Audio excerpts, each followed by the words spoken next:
السلام عليكم ورحمة الله وبركاته. الحمد لله الذي جعل الشمس والقمر بحسبان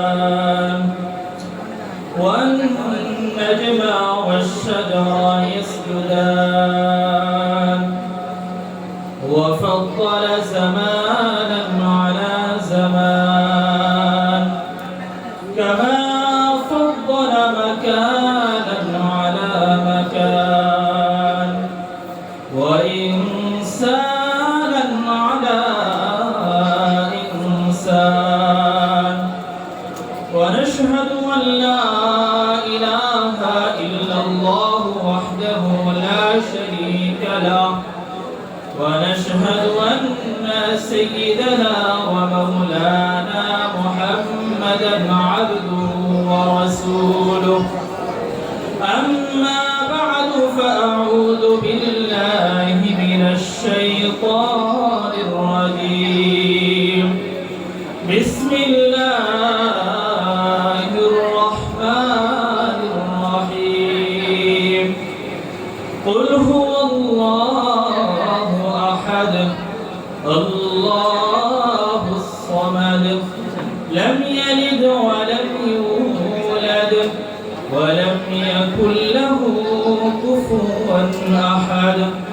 وقال رسول الله صلى الله عليه وسلم: من قرأ قل هو الله أحد حتى يختمها بنى الله له قصرا في الجنة أو كما قال عليه الصلاة والسلام.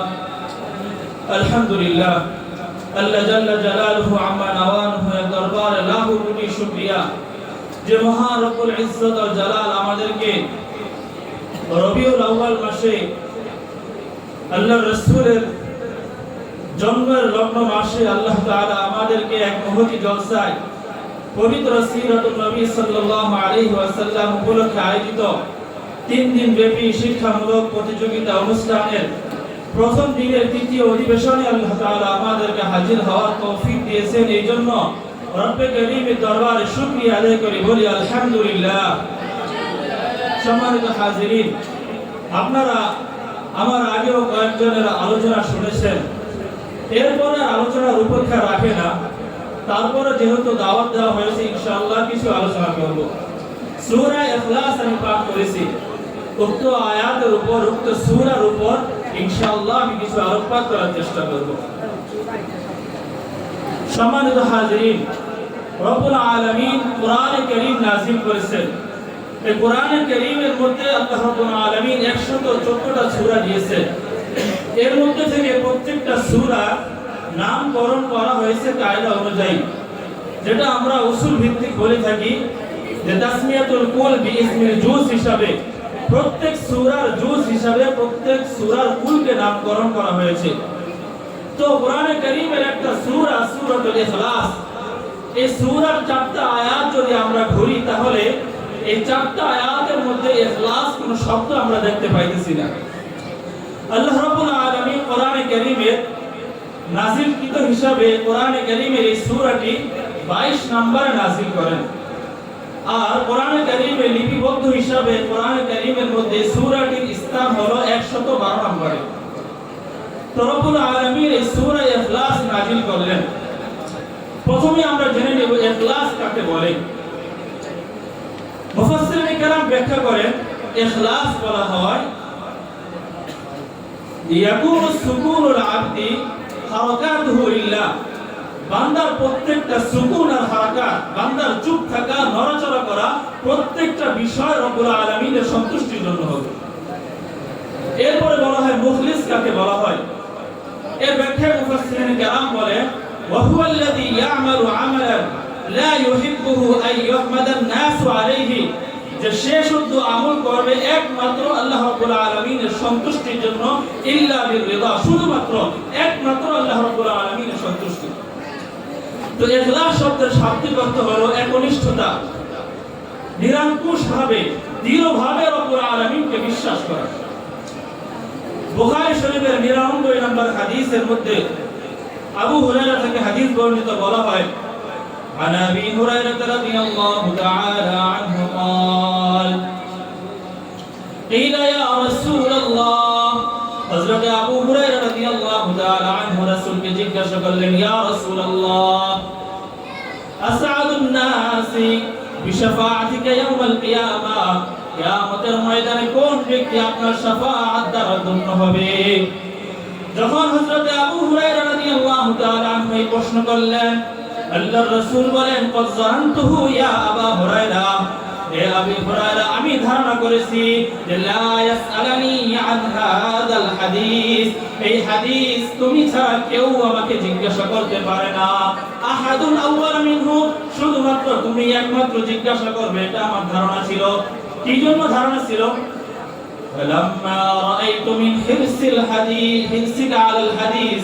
আমি রাসূলুল্লাহ সাল্লাল্লাহু আলাইহি ওয়াসাল্লাম প্রত্যক্ষ করেছি যে তোমার হাদিস গ্রহণ করার প্রতি খুব আগ্রহ রয়েছে এরপর আল্লাহর রাসূল সাল্লাল্লাহু আলাইহি ওয়াসাল্লাম বলেন আসআদুন নাস বিশাফাআতি ইয়াউমাল কিয়ামাতি লা ইলাহা ইল্লাল্লাহ খালিসান মিন কলবিহি আও নাফসি যেই ব্যক্তি একনিষ্ঠতার সাথে দৃঢ়ভাবে আল্লাহ তাআলার কালেমা লা ইলাহা ইল্লাল্লাহ পড়বে কিয়ামতের ময়দানে আমি রাসূলুল্লাহ সাল্লাল্লাহু আলাইহি ওয়াসাল্লাম তার জন্য সর্ববৃহৎ সুপারিশ করব তো ইখলাস কাকে বলে এর প্রেক্ষিতে রব্বুল আলামিন সূরা মারইয়ামের মধ্যে বলেছেন শয়তান যখন আল্লাহকে চ্যালেঞ্জ করলো যে আমি আপনার প্রত্যেকটা বান্দাকে গোমরাহ করব তো রব্বুল আলামিন উত্তরে বলেন ইল্লা ইবাদাকা মিনহুমুল মুখলাসিন আমার একনিষ্ঠ বান্দা যারা আমাকে দৃঢ়ভাবে বিশ্বাস করবে এদেরকে তুমি প্রতারণা করতে পারবে না এরপর রব্বুল আলামিন সূরা ইখলাস নাযিল করেছেন ইখলাস নাযিল করার প্রেক্ষাপট কি শানে নজুল কি সফর তাফসীরের মধ্যে শান নজুল হিসেবে বর্ণনা করেন যে আন্না বা'দাল মুশরিকিন কিছু মুশরিক রাসূলুল্লাহ সাল্লাল্লাহু আলাইহি ওয়াসাল্লামের কাছে আসলো জাউ ইলা রাসূলিল্লাহ সাল্লাল্লাহু আলাইহি ওয়াসাল্লাম তারা রাসূলুল্লাহ সাল্লাল্লাহু আলাইহি ওয়াসাল্লামের কাছে এসে প্রশ্ন করলো উনসুব ইয়া মুহাম্মদ রাব্বা হে মুহাম্মদ আপনি আপনার রবের পরিচয় দিন এরপরে তারা প্রশ্ন শুনতে লাগলো আমিন জাহাবিন আমিন ফিদ্দাতিন আমিন জাবারজাদিন আমিন ইয়াকুতিন রব্বুল আলামিন কিসের তৈরি আমরা তো মূর্তি পূজা করি এরা তো কেউ পাথরের তৈরি কেউ স্বর্ণের তৈরি কেউ রূপার তৈরি কেউ কাঠের তৈরি তো আপনি যে রবের দাওয়াত দিচ্ছেন এই রব কিসের তৈরি তো ফানাজারাত হুয়াল্লাহু আহাদ এই কাফেরদের এই জবাবের প্রেক্ষিতে আল্লাহ রব্বুল আলামিন সূরা ইখলাস নাযিল করেন তাফসীরে জালালাইনের মধ্যে আছে سئل النبي صلى الله عليه وسلم عن ربه فنزل قل هو الله احد কাফেররা যখন আল্লাহর রাসূলকে রব সম্পর্কে জিজ্ঞাসা করলো এই প্রেক্ষিতে আল্লাহ তাআলা সূরা ইখলাস নাযিল করলেন সূরা ইখলাসের প্রথম আয়াত আল্লাহ রাব্বুল আলামিন বলেন কুল হুয়াল্লাহু আহাদ আল্লাহ তাআলা এক এখানে প্রশ্ন যে কুল হুয়াল্লাহু আহাদ এক বলার ক্ষেত্রে হুয়া জমির যদি আল্লাহ তাআলা ব্যবহার না করতেন কোনো অসুবিধা ছিল না তো হুয়া জমির ব্যবহার করার কারণ কি মুফাসসিরিনে কেরাম বলেন এখানে জমিরটা ব্যবহার করা হয়েছে লিতাযীম সম্মানের জন্য এরপরে দ্বিতীয় কথা রব্বুল আলামিন কুল হুয়াল্লাহু আহাদ বলছেন তো আমরা জানি আহাদ আর ওয়াহিদ দুইটা সমর্থবোধক শব্দ আহাদের মানা যা ওয়াহিদের মানা হচ্ছে একই কিন্তু আল্লাহ রাব্বুল আলামিন আহাদ ব্যবহার করলেন কেন মুফাসসিরিনে কেরাম বলেন যে ওয়াহিদ থেকে আহাদটা একনিষ্ঠভাবে দৃঢ়ভাবে এটা বোঝায় যে রব্বুল আলামিনের কোনো শরীক নাই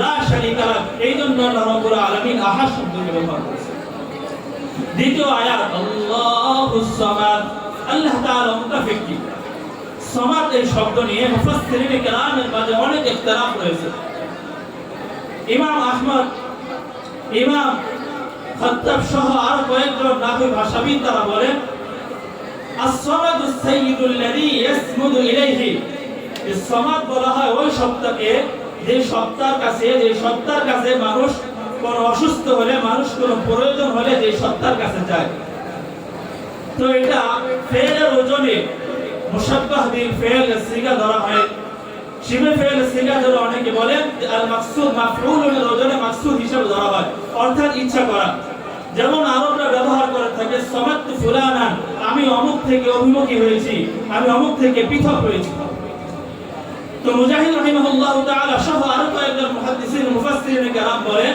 যে সমাদ শব্দের অর্থ হলো যার পেট নাই তাকে সমাদ বলা হয়। কেউ কেউ বলেন যে ব্যক্তি খানা খায় না তাকে সমাদ বলা হয়। কেউ কেউ ব্যাখ্যা করেছেন as-সামাদুল্লাযী লাম ইয়ালিদ ওয়া লাম ইউলাদ, সমাদ বলা হয় ওই সত্তাকে যে কারোকে জন্ম দেয় না, কারো থেকে জন্ম গ্রহণ করে না। তো সহিহ মত হলো সমাদ হলো যে অমুকা ব্যক্তি কারো কাছে মুকা ব্যক্তি না। এরপর আল্লাহ রাব্বুল আলামিন বলেন লাম ইয়ালিদ ওয়া লাম ইউলাদ, রব্বুল আলামিন কাউকে জন্ম দেন নাই, কারো থেকে জন্ম গ্রহণ করেন নাই। এই প্রেক্ষিতে রব্বুল আলামিন সূরা মারইয়ামের 82 থেকে 95 নম্বর আয়াত পর্যন্ত দীর্ঘ আলোচনা করেছেন। আল্লাহ রাব্বুল আলামিন বলেন ওয়াকালু ইত্তাখাযার রহমানু ওয়ালাদা, কাফিররা আল্লাহ রাব্বুল আলামিন সম্পর্কে ধারণা করে তারা বলে যে আল্লাহ রাব্বুল আলামিন নাকি সন্তান গ্রহণ করেছে। লাকাদ জিতুম শাইআন ইদ্দা, অথচ তারা ভয়ঙ্কর ধারণা করেছে। তাকাদুস সামাওয়াতু ইয়াতাফাত্তারনা মিনহু ওয়া তানশাক্কুল আরদু ওয়া তাখিরুল জিবালু হাত্তা, আল্লাহ রাব্বুল আলামিন বলেন কাফিররা রব্বুল আলামিন সম্পর্কে যে সমস্ত ধারণা করেছে তাদের কথার অবস্থা এরকম যে তাদের কথার কারণে আসমান ফেটে যাওয়ার উপক্রম হয়েছে, জমিন খণ্ড বিখণ্ড হওয়ার উপক্রম হয়েছে, পাহাড় সমূহ চূর্ণ বিচূর্ণ হয়ে যাওয়ার উপক্রম হয়ে গেছে। সেই জন্য আল্লাহ রাব্বুল আলামিন কারো থেকে জন্ম গ্রহণ করেন নাই, কারো থেকে জন্ম নেন নাই। এটাই মুমিনের আকীদা হবে, এটা সহিহ আকীদা। এরপর আল্লাহ রাব্বুল আলামিন বলেন ওয়ালাম ইয়াকুল লাহু কুফুয়ান আহাদ, রাব্বুল আলামিন হলো তুলনীয়, তার কোনো তুলনা চলে না, তিনি একাই যথেষ্ট। তো রাব্বুল আলামিন এই যে সূরা ইখলাস নাযিল করলেন, যখন আমরা হাদিসের কিতাবের দিকে তাকাই দেখতে পারি যে অসংখ্য হাদিসের মধ্যে এই সূরা ইখলাসের ফাজাইল বর্ণনা করা হয়েছে। বুখারী শরীফের 5013 নম্বর হাদিসের মধ্যে আল্লাহ রাসূল বলেন عن سعيد بن الخدري رضي الله تعالى عنه أن سمع يقول جاء وقت رسول الله صلى الله عليه وسلم থেকে সূরা ইখলাস শুনলো, ইরদিদুহা এক ব্যক্তি থেকে সূরা ইখলাস শুনে সে বুঝতে পারলো যে এই লোকটা ইরদিদুহা বারবার বেশি পড়ে। এরপরে ওই লোকটি আল্লাহর রাসূল সাল্লাল্লাহু আলাইহি ওয়াসাল্লামের কাছে আসলো, এসে আল্লাহর রাসূলকে বললেন ইয়া রাসূলুল্লাহ এই লোকটি সূরা ইখলাস অনেক তেলাওয়াত করে। তো আল্লাহর রাসূল সাল্লাল্লাহু আলাইহি ওয়াসাল্লাম বলেন ওয়াল্লাযী নাফসি বিয়াদিহি মুহাম্মদ, আমি মুহাম্মদ বলতেছি যার হাতে মুহাম্মদের জীবন, ইন্নাহা লাতা'দিলু সুলসাল কুরআন, নিশ্চয়ই কুল হুয়াল্লাহু সূরা ইখলাস হলো কুরআনের একটি অংশ। একবারের ঘটনা, আল্লাহর হাবিব সাল্লাল্লাহু আলাইহি ওয়াসাল্লাম নিজের হুজরা থেকে বের হয়ে মসজিদে নববীতে আসলেন। আসার পরে মিহরাবে দাঁড়ালেন, দাঁড়িয়ে সাহাবাদেরকে উদ্দেশ্য করে বলেন ফাহশুদু, যে তোমরা সাহাবায়ে কেরাম তোমরা একত্রিত হও। কি জন্য? ফাইন্নী আলাইকুম সাবরা সুলুসাল কুরআন, আমি রাসূলুল্লাহ সাল্লাল্লাহু আলাইহি ওয়াসাল্লাম তোমাদেরকে কোরআনের এক তৃতীয়াংশ পড়ে শোনাবো। তো সাহাবায়ে কেরাম দীন ও আগ্রহ নিয়ে রাসূলের কাছে একত্রিত হয়ে যখন বসলেন, আল্লাহ রাসূল ফাকরা কুল হুয়াল্লাহু আহাদ, আল্লাহ রাসূল কুল হুয়াল্লাহু সূরা পড়লেন, পড়ার পরে আবার ঘরের মধ্যে প্রবেশ করলেন। তো সাহাবায়ে কেরাম বলেন ফাকালা বা'দুনা লিবা'দিন, আমরা একে অপরের আলোচনা করতে লাগলাম, হয়তো কোনো ওহী নাযিল হয়েছে অথবা বিবিদের কোনো কারণে হয়তো রাসূল ঘরে গিয়েছেন। এরপরে রাসূলুল্লাহ সাল্লাল্লাহু আলাইহি ওয়াসাল্লাম বাহিরে আসলেন, আসার পরে বলতেছেন ইন্নাহা লাতা'দিলু সুলুসাল কুরআন, হে সাহাবায়ে কেরাম শুনে রাখো এই সূরা ইখলাসের কুরআনের এক তৃতীয়াংশ। এরপরে বুখারী শরীফের মধ্যে 5013 নম্বর হাদিসের বর্ণনাকারী বলেন عن أبي الدرداء رضي الله تعالى عنه أيحدث أحدكم أن يقرأ ثلث القرآن, আল্লাহর রাসূল বললেন সাহাবায়ে কেরাম তোমরা কি প্রতি রাতে ফি লাইলাতিন প্রতি রাতে কি কোরআন কারীমের এক তৃতীয়াংশ তেলাওয়াত করতে পারবা না? সাহাবায়ে কেরাম বলেন কাইফা ইয়াকরা সুলুসাল কুরআন, ইয়া আল্লাহর রাসূল এটা কিভাবে সম্ভব? আল্লাহর রাসূল বলেন কুল হুয়াল্লাহু আহাদ, ইন্নাহা লাতা'দিলু সুলুসাল কুরআন, কুল হুয়াল্লাহু আহাদ হলো কোরআন কারীমের এক তৃতীয়াংশ। এই জন্য ইনশাআল্লাহ কুল হুয়াল্লাহ সূরার অনেকগুলো হাদিস আছে যেগুলো আমি মুখস্থ করে এসেছি, সংক্ষিপ্ত সময় বলার সময় নেই। আমি শুধু শেষ করব সূরা ইখলাসের কয়েকটি বৈজ্ঞানিক তথ্য দিয়ে ইনশাআল্লাহ। সূরা ইখলাসের মধ্যে রব্বুল আলামিন 4টা রুকু রয়েছে, এর মধ্যে আয়াত সংখ্যা হলো রুকু হলো একটা, আয়াত সংখ্যা হলো 4টি, এর মধ্যে হরফ রয়েছে 47টি। এখন আমরা যদি সূরা ইখলাসের ক্রমান্বয় করি ভাগে ডিভাইডেড করি তাহলে আমরা দেখতে পারি লাম ইয়ালিদ, ইয়ালিদের যে লাম আছে এই লাম থেকে প্রথম দিকে রব্বুল আলামিন 23টা অক্ষর বলছেন। এই লাম ইয়ালিদ, এই লামের পরবর্তী দিক থেকে রব্বুল আলামিন 23টা অক্ষর বলছেন। এই 23টা অক্ষরের মধ্যে বৈজ্ঞানিকদের ভাষায় একটা কথা আছে যে মানুষের যে ক্রোমোজোম যেটা ইংরেজিতে বলা হয় নিউক্লিয়াস বা সিস্টোমিজিয়াম যেটাকে বলা হয়, মানুষের গোস্তের মধ্যে যে কয়টা টুকরা রয়েছে এর মধ্যে 23 জোড়া রয়েছে। তো মানুষের 23কে যদি আমি এক এক করে বিভক্তি করি তাহলে 47 এ রূপান্তরিত হয়। এটা রব্বুল আলামিন বুঝাইতে চাইতেছে যে মানুষের সৃষ্টি করা থেকে যতগুলো ক্রোমোজোম আছে আমি রব্বুল আলামিন সমস্ত ক্রোমোজোম থেকে মুক্ত।